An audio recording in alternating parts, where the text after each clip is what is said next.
இந்த ஊரில் நிறைய பேர் அவங்க காலில் வாட்ச் மாதிரி ஒன்று கட்டியிருக்காங்க. ரீசெண்டாக ஜெயிலேருந்து வந்த எல்லாருக்குமே இந்த மாதிரி கட்டியிருக்கணும் அப்படின்னு சொல்லிட்டு கோர்ட்டோட ஆர்டர் தான்.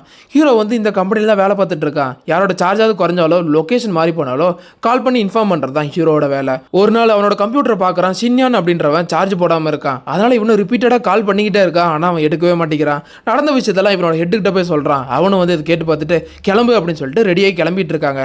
அப்படி போகும்போது தான் ஒரு விஷயம் தெரிய வருது. இவன் ஜெயிலுக்கு எதுக்காக போனான்னா மிடில் ஸ்கூல் படிக்கிற பொண்ணை கெடுத்திருப்பான். அதனால தான் போயிருப்பான். அந்த விஷயத்தை கேட்ட ஹீரோவும் வேகமாக போங்கன்னு சொல்லிட்டு அந்த இடத்துக்கு போய் ரீச் ஆகுறாங்க. அங்கே போனதுக்கப்புறம் சார் நீங்கள் உள்ளே போய் பாருங்க, நான் வெளியே நிற்கிறேன், வந்தால் பிடிக்கலாம்னு சொல்லி பிளான் சொல்ல அவனு உள்ளே போய் கதவை தட்டுறான். அவன் திறக்கவே மாட்டேங்கிறான். உள்ளேருந்து ஒரு பொண்ணோட சவுண்டு மட்டும் கேட்குது. என்னை காப்பாற்றுங்க காப்பாற்றுங்கன்னு சொல்லிட்டு பார்த்தா அந்த பொண்ணுக்கிட்ட அவன் தப்பாக நடந்துக்கிட்டு இருக்கான். இவனும் கதவை உடைக்கலாம்னு சொல்லி பார்க்கும்போது தான் திடீர்னு அந்த கதவை திறக்குது.